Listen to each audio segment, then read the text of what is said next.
Hi, and welcome to the Creating, Living, and Making podcast. My name is Mackie, And I'm Grant Alexander. Aloha, I'm Richard Grant. and today we're going to talk about who we are and why we got started. So, how about Grant? You take it first. Who are you, and why did you decide to start your YouTube channel and social media pages? My name is Grant Alexander, and you can find me on most of the social medias under the Grant Alexander, because apparently Grant Alexander was taken. But so I mainly got started in doing this social media thing to kind of share my journey.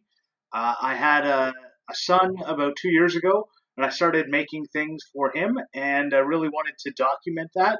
And I thought, well, if I'm documenting it for myself, I might as well share it for other people because they might be able to learn something. And then I was making other stuff as well, so I went, well, I should just document everything, and that's what I've been doing. And I really wanted to just kind of share things with people, and hope people can get some inspiration from what I do. Yeah, cool. My story's pretty similar, but we'll go Richard next. Well, I'm Richard Grant. I'm actually a military brat plus former active duty, and I work for the government. I actually didn't intend to get started in social media. It's just that I have relatives all over the world. My mother's Japanese, my father's an American. We have relatives on both coasts of America and all over Japan. And so it's just a way to stay in touch with one another. I have always done work around the house, DIY projects and so forth. And whenever family members come to visit, they would always comment of, oh, wait, you did this, you made this, you changed this, you built this or that. And so to try and stay in touch over the years, it used to be the old school days. We'd take pictures and mail them to friends and family, and they want to see what else we were working on. That evolved to that newfangled Facebook thing. And so we started posting pictures there.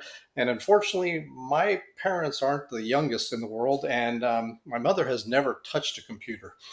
So that didn't work out too well, but at least my father could figure out Facebook a little bit. And then I had other relatives that started joining in on Facebook, and they wanted to see what I was doing. So I would just post pictures all the time, almost every single week, of whatever new that we were working on. That turned into somebody saying, hey, why don't you put this on YouTube?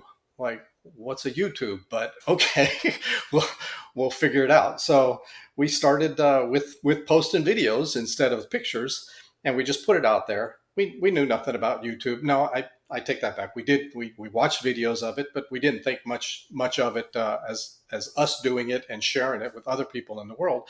Figured it's just a good place that we could record videos and put it on a place where I could send a link to family members and they could take a look at it. And so they did. And somehow or another, much to our surprise, we started getting people that were actually silly enough to watch our channel. And we figured, well, you know what? If we're going to do this, we might as well do it right. It wouldn't be fair to have some crummy, poor quality video and poor quality sound as we originally did. So we've been kind of working our way up, and we are where we are now. Cool. Well, so my name is Mackie, and I run the YouTube page Mackie. Similar story to Grant, making stuff for my kids. Ever since I was a kid, pulling everything apart, trying to build things, pretty much just destroyed my parents' home. They love that. But yeah, so I just decided to start a YouTube channel. I think I took a lot of influence from the bigger makers on YouTube that are already out there and stuff, and try to copy them, but then realize that I need to try and make my own style on that. Another reason I started was I don't know why, but for some reason my whole life I've had a big problem with like self confidence and all that sort of stuff. So making videos was a way for me to put myself out there where I didn't really have to care who was watching it, but I could try and experiment and sort of get myself to do things that I wouldn't normally do in front of people. So that was another big reason why I did it. But yeah, I don't really know. I just thought it would be fun, and it took off from there, really. So, Adam, what are you clamping this week? So I'm actually working on the nursery for my son, who's due in 4 weeks. So we're repainting a wall. We've got a cot on the way, which I need to then build a house frame onto, and just getting the room ready to go. Very nice. How about you, Richard? Well, I'm usually not working on one project. some projects will take several weeks to finish. Some I finish in a day or two. But currently, I am working on the origami display. There's a few parts that I don't have, and I'm waiting for it to be delivered so I can do the final assembly. And I've also got a big DIY project on a bathroom renovation that if you guys had a video, you'd see I got paint all over. Right, I mean, I rushed over from the middle of that to join this fun podcast. So I'm doing different things. From going to be installing toilets, vanities, the mirrors, and whatnot. So I will break those up. That means I probably have about 8 weeks worth of videos by the time I'm done with that. So you mean the origami display that I'm going to win? Yeah, keep talking. Yeah, I'm pretty sure that Stan crafted one. I don't know. I sent Richard a rendering of what I'm going to build. Oh, really? Well, you got to get it in by the deadline. We only have a week. By the time you're hearing this, everyone. Oh, wow. Yeah, I better get onto it. Yeah, yeah. You got your priorities messed up. Is it work for building something for the baby or the origami display? Hey. I'll tell my wife I got it wrong. Yeah, tell your 8-month pregnant wife that I'm sorry. I have to build an origami display. I can't do the crib this week. And may the force be with you when you say that. Yeah. What about you, Grant? What are you working on? Well, I'm doing two things. Like Richard, I have a million projects on the go at any given time. It's probably my biggest downfall as a person is that I never am able to commit to a single, like focus on a single thing. I can commit, but I can't focus. Just in case my wife ever listens. So I'm working on two things mainly. The first is I'm making a mud kitchen for my son. So it's basically like a little tiny kitchen. I saw that on put out in the Instagram. backyard. It looks really good. Oh yeah, thanks. It's going to be fun. I'm just waiting for a nice day to reveal it to him. And then the other thing is obviously the origami display. I'm hoping to use a little bit of Hawaiian wood and some fun movie magic to make a fun video. But we'll see if it all comes to fruition or not. Okay, just to go over what you had said about not being able to focus on one thing, I don't think that's the case when you're working on multiple things. I mean, if you're painting a room, you can't sit there and stare at it and wait for it to dry. So while it's drying, you go work on something else. That's not being distracted. I sometimes can't get through the whole room. Can you tell my wife that? Right, I'll paint one wall and go, okay, I need to go do something else. Like, okay, I stand corrected. You have a problem. Right. That's why accent walls were invented. They were just for the people like me who just go, well, I've done one wall, I gotta go. All right. So, what have we learnt since starting our channels? Let's go with Richard first. Oh, thanks a lot. Just throw him under the bus. Okay, so as I mentioned, for our channel, it wasn't intended for anybody else to actually view except for a few family members. And we started doing some research on this whole YouTube thing and found it quite interesting. They had things that I really enjoyed has nothing to do with the actual production of videos, but it's for the analytics. And I'm I guess an analytical type that I just love looking at numbers and stats. So I found this kind of neat that, hey, I could take a look at this and see by the hour how many people are watching, what where are they coming from, and I have viewers from different parts of the country, and I just found that fascinating.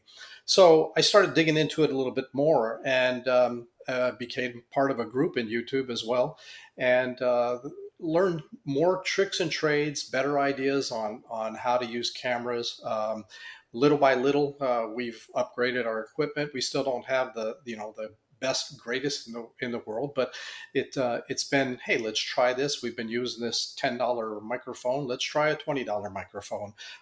We were using an old digital VCR camera and camcorder type thing, and we said, hey, let's try a Canon, and so it's all been a matter of actually looking at other YouTubers, seeing what they do, and a lot of them are willing to make recommendations and say, hey, this is the type of camera I use, this is the type of mic I use, this is the type of lighting I use. So it's been actually a learning experience from watching other YouTubers, and but as Adam mentioned, I don't want to copy others. That's too boring. So we want to do what we do. And it turns out some of the stuff that we do is actually being done by a lot of other people anyways, but nonetheless, it's not a matter of, hey, I want to look at these big YouTubers and duplicate them. That's like, I'm not here to duplicate them. We're just here to have some fun and build some things. And if people want to come on the journey, that's wonderful for us. So it's a nonstop learning thing for us. I think a couple of things from that is people don't want to watch someone that's copying someone else. Like if they wanted to watch that person, they'd go watch him. Everyone is looking for someone new, someone that it brings something different that they're not used to watching. Also, on your saying about you went from a $10 to a $20 microphone, I use a lav mic that cost me $40 off Amazon, and it's perfectly fine. I just want to point out to people that you don't need to buy expensive camera gear and microphones. Like all my videos are literally recorded on my Samsung S9. Yeah, so I wanted to add in there and go. All of my recording is done on my GoPro, including all my voiceovers for any of Yeah, the right. part. Yeah. So if I do any voiceovers in my video, I record them with my GoPro just sitting right here on my desk. Yeah. Well, I'm similar. Like all mine's recorded with my phone. All my videos are done with my phone, and then I use my lav mic with the camera pointing at me and just cut the video off. Watching both of your videos, you guys have great quality videos. It's like, I bought that camera and you guys can do it with a cell phone and a GoPro. That's awesome. I should have stuck with those myself. But yeah, you got a great point though. You don't have to spend a lot of money. We chose to try and improve, and each time we do something to try and improve, it was like, well, can we afford to go up just another level? But most of our equipment is very inexpensive so that you don't have to spend a ton of money to get involved. Like you were saying, Richard, you started with something that wasn't the best, and you're improving. You don't still don't have like a red camera. You've got a nicer Canon, right? So that's what it's about, and that's why like I started with a GoPro because I wanted something that I could get wet. Because I originally wanted to go like camping and bushcrafting, and I wanted something that if I dropped it in the river, I could fish it back out and it would still work.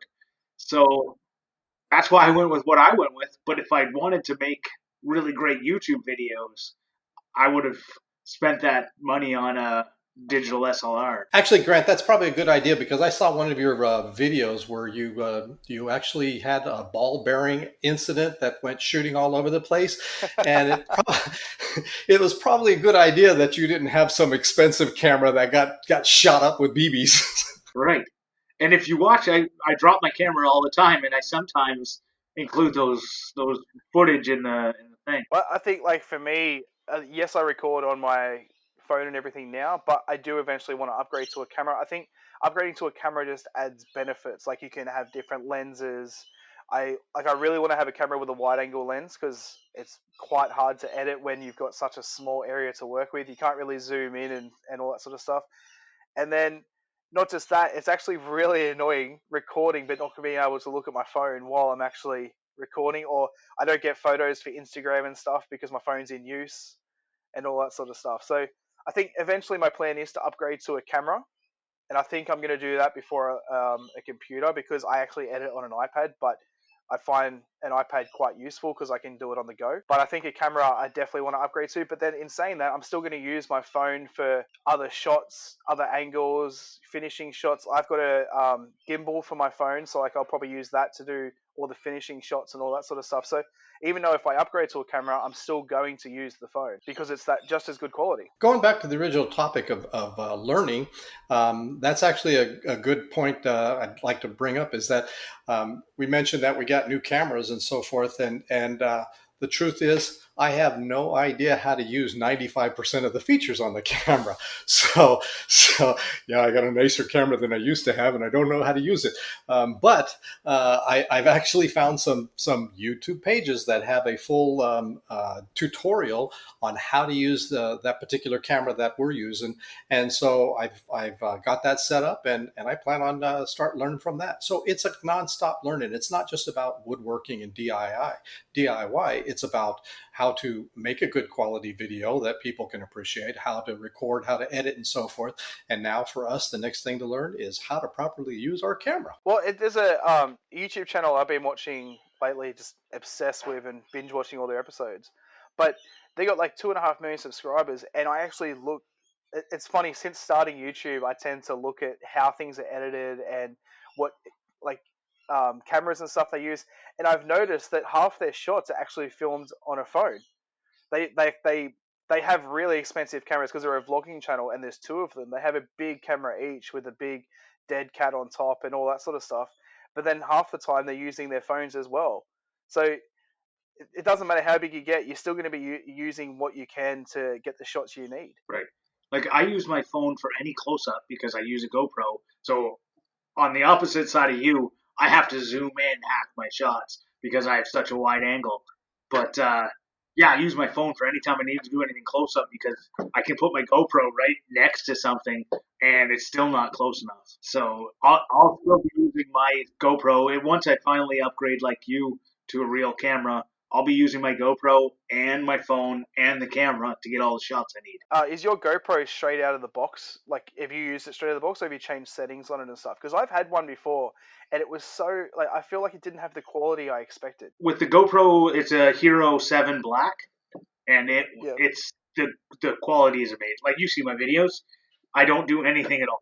No color correction, no anything. I always assumed you had a camera. No, yeah, just my GoPro. So the GoPro's come a long way because I've used GoPros since the beginning, and they've come a long way. You know, for those who are actually tuning in and are interested in starting things up, you know, these new smartphones nowadays, the cameras on there are unbelievable.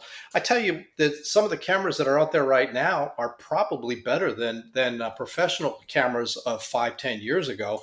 But still, those were considered professional cameras, and now you got smartphones that take better quality pictures than what they did. So there's absolutely nothing wrong with using a phone. You don't have to go out and spend a lot of money for any type of a camera. Just work with your phone and the GoPros and whatnot. Like you said, your quality comes out really well. Yeah, well, that's like my. So I have a Samsung S9 Plus, and it records in 4K 60 FPS.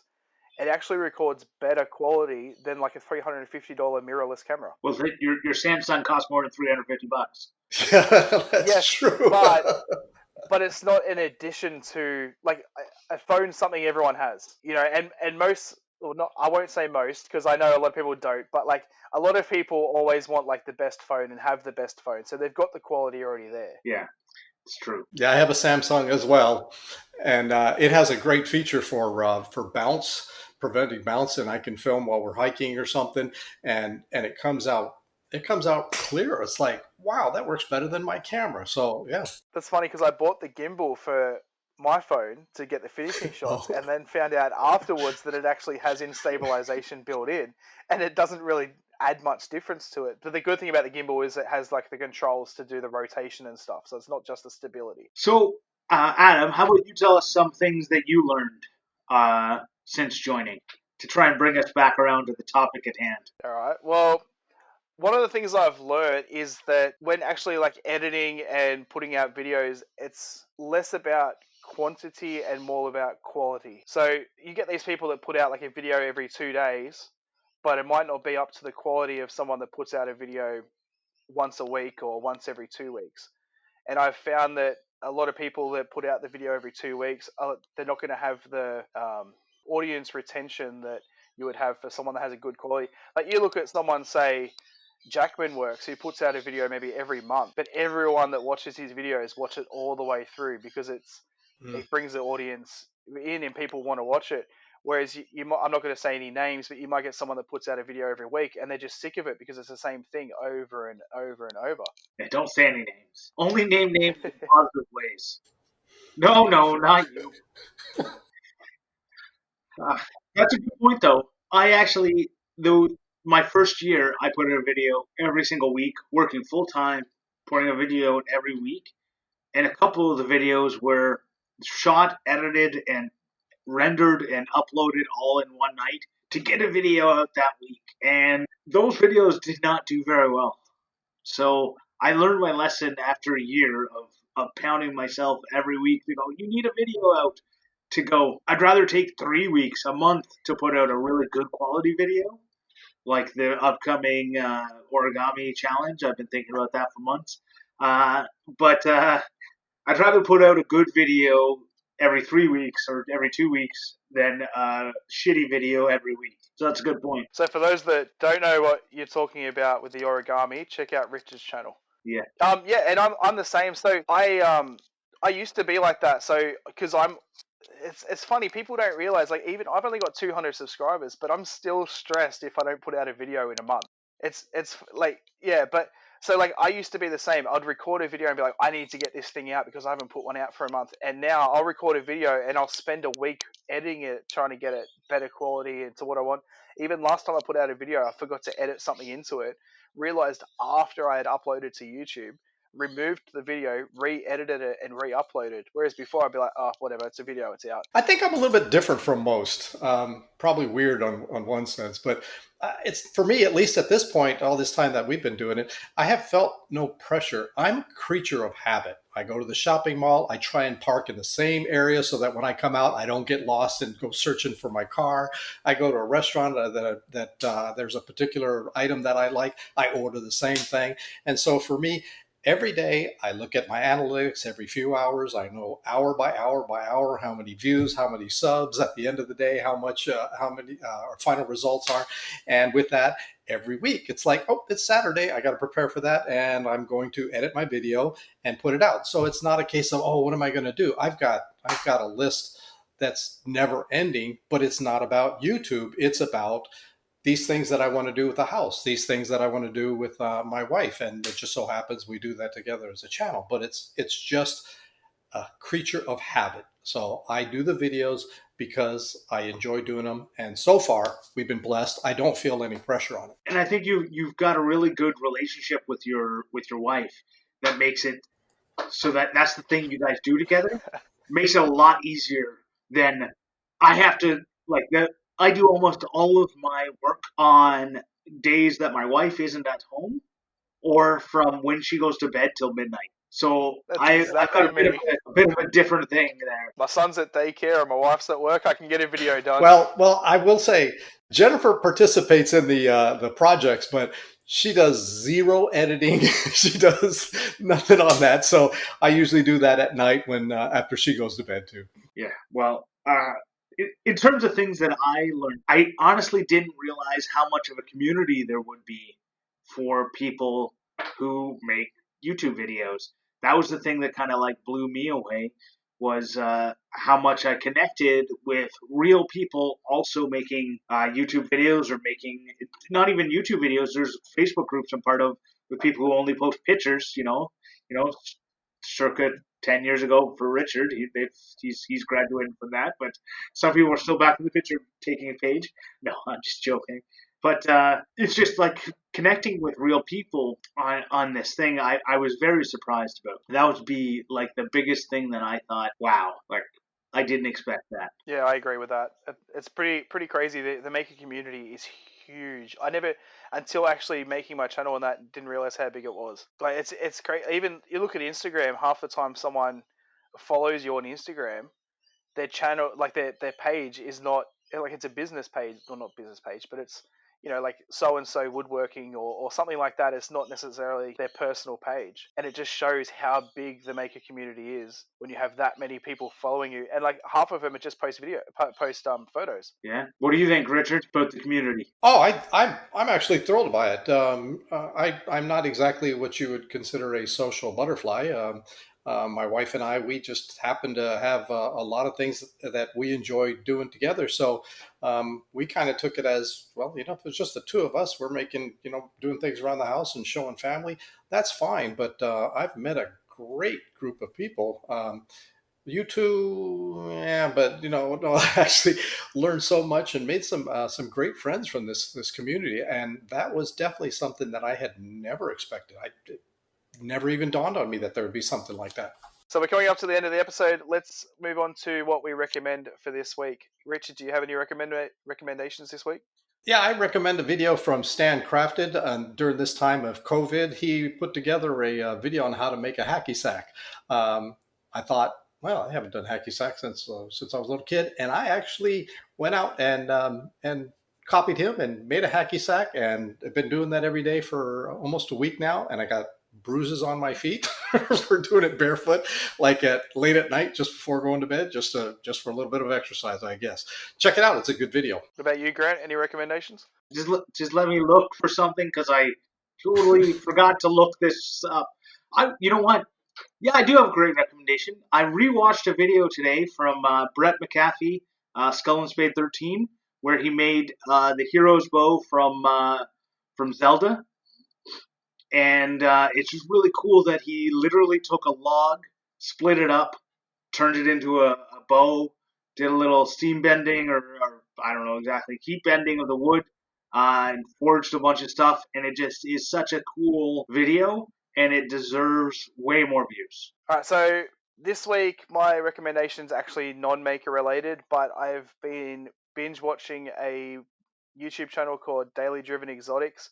I have this thing where if I find a YouTube channel I like, I just go back and watch all their episodes.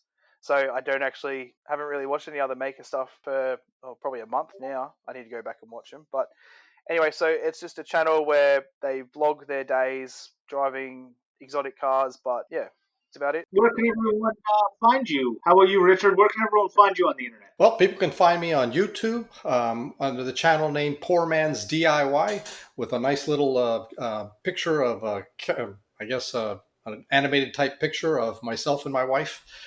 Please check us out. How about you, Adam? So I'm Maker Mackie everywhere. Maker Mackie on YouTube, Facebook, and Instagram. And it's just a black circle with a orange and white logo. And you can all find me on the Grant Alexander on YouTube and Instagram, and anywhere else, even sometimes on the internet.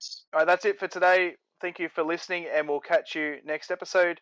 And keep clamping.